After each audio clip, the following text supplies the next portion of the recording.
नमस्कार दर्शकों, हमारे चैनल स्टोरी अनलिमिटेड में आपका बहुत बहुत स्वागत करती हूँ। दर्शकों, जिस तरह करवा चौथ का व्रत हम सुहागिन महिलाओं के लिए महत्वपूर्ण होता है, उसी तरह हरतालिका तीज का व्रत भी हमारे लिए महत्वपूर्ण होता है। इस बार हरतालिका तीज का व्रत 18 सितंबर को आ रहा है और हमारी आज की वीडियो भी हरतालिका तीज पर है। आज हम आपको हरतालिका तीज व्रत की कथा श्रवण करवाने वाले हैं। अगर हमारा चैनल आपने सब्सक्राइब नहीं किया है तो प्लीज़ चैनल को सब्सक्राइब कर लें। हमारे चैनल पर आपको सभी प्रकार के व्रतों की कथा श्रवण करने को मिलेगी। चलते हैं कथा की ओर। कथा श्रवण से पहले ओम नमः शिवाय, जय भोलेनाथ अवश्य बोल दें। सूत जी बोले, कैलाश पर्वत की सुंदर विशाल चोटी पर विराजमान भगवान शंकर से गौरी ने पूछा, हे प्रभु, आप मुझे गुप्त से गुप्त किसी व्रत की कथा सुनाएं। हे स्वामिन, यदि आप मुझ पर प्रसन्न हैं तो ऐसा व्रत बताने की कृपा करें जो सभी धर्मों का सार हो और जिसके करने से थोड़ा परिश्रम हो और फल भी विशेष प्राप्त हो जाए। यह भी बताने की कृपा करें कि मैं आपकी पत्नी किस व्रत के प्रभाव से हुई हूँ। हे जगत के स्वामी, आदि मध्य अंत से रहित हैं। आप मेरे पति किस दान अथवा पुण्य के प्रभाव से हुए हैं। शंकर जी बोले, हे देवी, सुनो, मैं तुमसे वह उत्तम व्रत कहता हूँ जो परम गोपनीय एवं मेरा सर्वस्व है।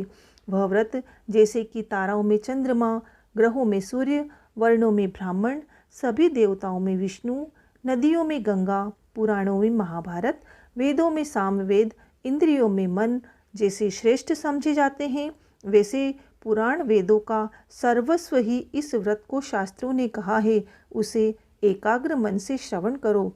इसी व्रत के प्रभाव से ही तुमने मेरा अर्धासन प्राप्त किया है। तुम मेरी परम प्रिया हो, इसी कारण वह सारा व्रत मैं तुम्हें सुनाता हूँ। भादो का महीना हो, शुक्ल पक्ष की तृतीया तिथि हो, हस्त नक्षत्र हो, उसी दिन इस व्रत के अनुष्ठान से मनुष्यों के सभी पाप भस्मीभूत हो जाते हैं। हे देवी, सुनो, जिस महान व्रत को तुमने हिमालय पर्वत पर धारण किया था, वह सब का सब पूरा वृतांत मुझसे श्रवण करो। श्री पार्वती जी बोली, हे भगवान, वह सर्वोत्तम व्रत मैंने किस प्रकार किया था, वह सब हे महेश्वर मैं आपसे सुनना चाहती हूँ। शिव जी बोले, हिमालय नामक एक उत्तम महान पर्वत है। नाना प्रकार की भूमि तथा वृक्षों से वह शोभायमान है। पार्वती, तुमने वहीं बाल्य अवस्था में 12 वर्ष पर्यंत कठोर तप किया, अधोमुख होकर केवल धूम्रपान किया, फिर 64 वर्ष पर्यंत पके पके पत्ते खाए, माघ के महीने में जल में खड़ी होकर तप किया और वैशाख में अग्नि का सेवन किया, सावन में अन्नपान का त्याग कर दिया, एकदम बाहर मैदान में जाकर तप किया। तुम्हारे पिताजी तुम्हें इस प्रकार के कष्टों में देखकर घोर चिंता से व्याकुल हो गए। उन्होंने विचार किया कि यह कन्या किसको दी जाए। उसी समय श्री नारद जी तुम्हें देखने के लिए वहां आ गए। उन्हें आसन देकर हिमालय ने उनसे कहा, हे मुनि श्रेष्ठ, आपका आगमन किस कारण से हुआ है। श्री नारद जी बोले, हे पर्वतराज, सुनिए, मुझे स्वयं विष्णु भगवान ने आपके पास भेजा है। आपकी यह कन्या रत्न है। किसी योग्य व्यक्ति को समर्पण करना ही उत्तम है। संसार में ब्रह्मा, इंद्र, शंकर इत्यादि देवताओं में वासुदेव श्रेष्ठ माने जाते हैं। उन्हें अपनी कन्या देना ही उत्तम है। मेरी तो यह सम्मति है। हिमालय बोले, देवादिदेव वासुदेव यदि स्वयं ही जब कन्या के लिए प्रार्थना कर रहे हैं और आपके आगमन का भी यही प्रयोजन है, तो मैं अपनी कन्या उन्हें दूंगा। यह सुनकर नारद जी वहाँ से अंतर्ध्यान होकर शंख चक्र गदा पद्मधारी श्री विष्णु भगवान के पास पहुँचे। नारद जी बोले, हे देव, आपका विवाह निश्चित हो गया है। इतना कहकर देवर्षि नारद तो चले गए और इधर हिमालय राज ने अपनी पुत्री गौरी से प्रसन्न होकर कहा, हे पुत्री, तुम्हें गरुड़ ध्वज वासुदेव जी के प्रति देने का विचार कर लिया है। पिता के इस प्रकार के वचन सुनकर पार्वती अपनी सखी के घर गई और अत्यंत दुखी होकर पृथ्वी पर गिर पड़ी और विलाप करने लगी। उन्हें इस प्रकार विलाप करते देखकर सखी ने पूछा, हे देवी, तुम्हें क्या दुख हुआ है, मुझसे कहो। मैं तुम्हें जिस प्रकार से भी सुख हो मैं निश्चय ही वही उपाय करूँगी। पार्वती जी बोली, हे सखी, मुझे प्रसन्न करना चाहती हो तो मेरी अभिलाषा सुनो। हे सखी, मैं कुछ और चाहती हूँ। मेरे पिता कुछ और करना चाहते हैं। मैं तो अपना पति श्री महादेव जी को वर चुकी हूँ। मेरे पिता इसके विपरीत करना चाहते हैं। इसलिए हे प्यारी सखी, मैं अब अपनी देह त्याग कर दूंगी। तब पार्वती जी के ऐसे वचन सुन सखी ने कहा, हे पार्वती, तुम घबराओ नहीं। हम दोनों यहाँ से निकलकर ऐसे वन में पहुँच जाएंगी जिसे तुम्हारे पिता जान ही नहीं सकेंगे। इस प्रकार आपस में राय करके श्री पार्वती जी को वह घोर वन में ले गई। तब पिता हिमालय राज ने अपनी पुत्री को घर में न देखकर इधर उधर खोज किया, घर घर में ढूंढा, किंतु वह न मिली। तो वह विचार करने लगे, मेरी पुत्री को देव दानव किन्नरों में से कौन ले गया। मैंने नारद जी के आगे श्री विष्णु भगवान के प्रति कन्या देने की प्रतिज्ञा की थी, अब मैं क्या दूंगा। इस प्रकार चिंता करते करते वे मूर्छित होकर गिर पड़े। तब उनकी ऐसी अवस्था सुनकर हाहाकार करते हुए लोग हिमाचल राज के पास पहुँचे और मूर्छा का कारण पूछने लगे। हिमालय राज बोले, किसी दुष्टात्मा ने मेरी कन्या का अपहरण कर लिया है, अथवा किसी काले सर्प ने उसे काट लिया है, या किसी सिंह व्याघ्र ने उसे मार डाला है। पता नहीं मेरी कन्या कहाँ चली गई, किस दुष्ट ने उसे हर लिया है। ऐसा कहते कहते शोक से संतप्त होकर हिमालय राज वायु से कंपायमान महावृक्ष के समान कांपने लगे। तुम्हारे पिता ने एक वन से दूसरे वन में जा जाकर तुम्हें ढूंढने का बहुत बड़ा प्रयत्न किया। इधर अपनी सखियों के साथ एक घोर वन में तुम भी जा पहुंची। वहां एक सुंदर नदी बह रही थी और उसके तट पर एक बड़ी गुफा थी जिसे तुमने देखा। तब अपनी सखियों के साथ तुमने उस गुफा में प्रवेश किया। फिर खाना पीना त्याग करके वहां तुमने मेरा पार्वती जी युक्त बालू का शिवलिंग स्थापित किया। उस दिन भादो मास के शुक्ल पक्ष की तृतीया थी, साथ में हस्त नक्षत्र था। मेरी पूजा अर्चना आपने बड़े प्रेम से आरंभ की, बाजों तथा गीतों के साथ रात को जागरण किया। इस प्रकार तुम्हारा परम श्रेष्ठ व्रत हुआ। उसी व्रत के प्रभाव से मेरा आसन हिल गया। तब तत्काल ही मैं प्रकट हो गया तथा तुम सखियों के साथ थी। मैंने दर्शन देकर कहा कि हे वरानने, वर मांगो। तब तुम बोली, हे देव महेश्वर, यदि आप प्रसन्न हो तो मेरे स्वामी बनिए। तब मैंने तथास्तु कहा। फिर वहाँ से अंतर्ध्यान होकर कैलाश पर पहुँचा। इधर जब प्रातःकाल हुआ तब तुमने मेरे शिवलिंग का नदी में विसर्जन किया। फिर अपनी सखियों के साथ वन से प्राप्त कंद मूल फल आदि से तुमने पारण किया। हे सुंदरी, उसी स्थान पर सखियों के साथ तुम सो गई। हिमालय राज, तुम्हारे पिता भी उस घोर वन में आ पहुँचे। अपना खाना पीना त्याग कर वन में चारों ओर तुम्हें ढूंढने लगे। नदी के किनारे दो कन्याओं को सोता हुआ उन्होंने देख लिया और पहचान लिया।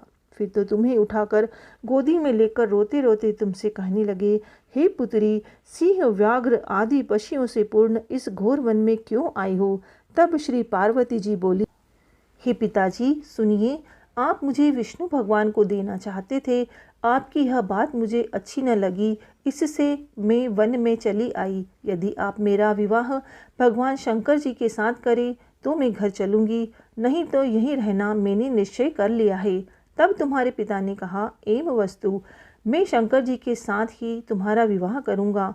उनके ऐसा कहने पर ही जब तुम घर में आई, तुम्हारे पिताजी ने तब विवाह विधि से तुमको मुझे समर्पित कर दिया। हे पार्वती जी, यह उसी व्रत का प्रभाव है जिससे तुम्हारे सौभाग्य की वृद्धि हो गई है।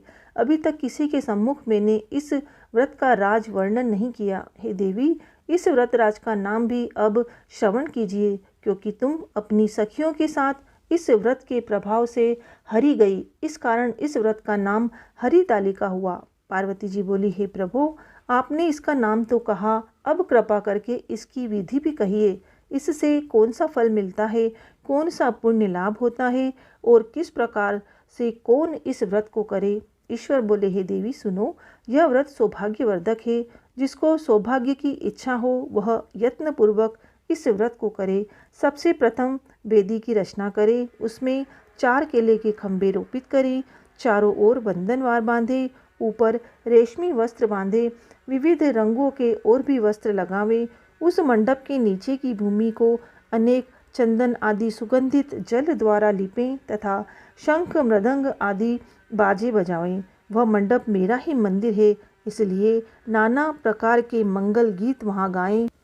शुद्ध रेती का मेरा लिंग श्री पार्वती जी के साथ ही वहाँ स्थापित करें। बहुत से पुष्पों के द्वारा गंध धूप आदि से मेरा पूजन करें। फिर नाना प्रकार के मिष्ठान आदि और नैवेद्य समर्पित करें और रात को जागरण करें। नारियल, सुपारी, मौसम्बी, नींबू, बकुल, बीजपुर, नारंगी एवं और भी ऋतु के अनुसार बहुत से फल, उस ऋतु में होने वाले नाना प्रकार के कंदमूल, सुगंधित धूप दीप आदि सब लेकर इन मंत्रों के द्वारा पूजन करके चढ़ावें। शिव शांत पंचमुखी, शूली, नंदी, श्रृंगी, महाकाल, भृंगी गुणों से युक्त शंभु को आपको नमस्कार है।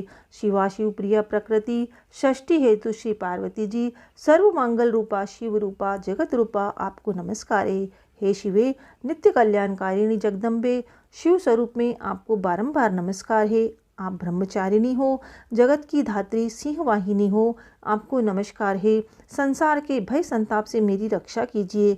हे महेश्वरी पार्वती जी, जिस कामना के लिए आपकी पूजा की है, हमारी वह कामना पूर्ण करें। राज्य, सौभाग्य एवं संपत्ति प्रदान करें। शंकर जी बोले, हे देवी, इन मंत्रों तथा प्रार्थनाओं को द्वारा मेरे साथ तुम्हारा पूजन करें और विधि पूर्वक कथा श्रवण करें। फिर बहुत सा अन्न दान करें। यथाशक्ति वस्त्र, स्वर्ण, गाय ब्राह्मणों को दें एवं अन्य ब्राह्मणों को दक्षिणा दें। स्त्रियों को भूषण आदि प्रदान करें। हे देवी, जो स्त्री अपने पति के साथ भक्ति युक्त चित्त से इस सर्वश्रेष्ठ व्रत को सुनती तथा करती हैं, उसके सभी पाप नष्ट हो जाते हैं। 7 जन्मों तक उसे राज्य की प्राप्ति होती है, सौभाग्य की वृद्धि होती है। और जो नारी इस भादों के शुक्ल पक्ष की तृतीया के दिन व्रत नहीं धारण करती, आहार कर लेती है, वह 7 जन्मों तक बंध्या रहती है एवं जन्म जन्म में विधवा हो जाती है। वह दरिद्रता पाकर अनेकों कष्ट उठाती है, उसे पुत्र शोक छोड़ता नहीं। और जो उपवास नहीं करती, वह घोर नरक में पड़ती है। अन्न के आहार करने से उसे शुक्री का जन्म मिलता है, फल खाने से वानरी होती है, जल पीने से जोंक होती है, दूध के आहार से सर्पिणी होती है, मांसाहार से व्याघ्री होती है, दही खाने से बिल्ली होती है, मिठाई खा लेने पर चींटी होती है, सभी वस्तुएं खा लेने पर मक्खी हो जाती है, सो जाने पर अजगरी का जन्म पाती है, पति के साथ ठगी करने पर मुर्गी होती है। शिवजी बोले, हे देवी, इसी कारण सभी स्त्रियों को प्रयत्न पूर्वक सदा यह व्रत करते रहना चाहिए। चांदी, सोने, तांबे एवं बांस से अथवा मिट्टी के पात्र में अन्न रखें। फिर फल, वस्त्र, दक्षिणा आदि यह सब श्रद्धा पूर्वक विद्वान श्रेष्ठ ब्राह्मण को दान करें। उसके अनंतर पारण अर्थात भोजन करें। हे देवी, जो स्त्री इस प्रकार से सदा व्रत किया करती हैं, वह तुम्हारे समान ही अपने पति के साथ इस पृथ्वी पर अनेक भोगों को प्राप्त करके आनंद के साथ विहार करती हैं और अंत में शिव का सानिध्य प्राप्त करती हैं। इसकी कथा श्रवण करने से 1000 अश्वमेध यज्ञ एवं 100 वाजपेय यज्ञ का फल प्राप्त होता है। शिवजी बोले, हे देवी, इस प्रकार मैंने आपको इस सर्वश्रेष्ठ व्रत का महात्म्य सुनाया है, जिसके अनुष्ठान मात्र से करोड़ों यज्ञ का पुण्य फल प्राप्त होता है। इति श्री भविष्योत्तर पुराणे हरिघोरी संवादे हरतालिका व्रत कथा समाप्त होती है। दर्शकों, अगर आपको वीडियो अच्छी लगे तो हमारी वीडियो को लाइक करें, शेयर करें और चैनल को सब्सक्राइब जरूर कर दें। ओम नमः शिवाय।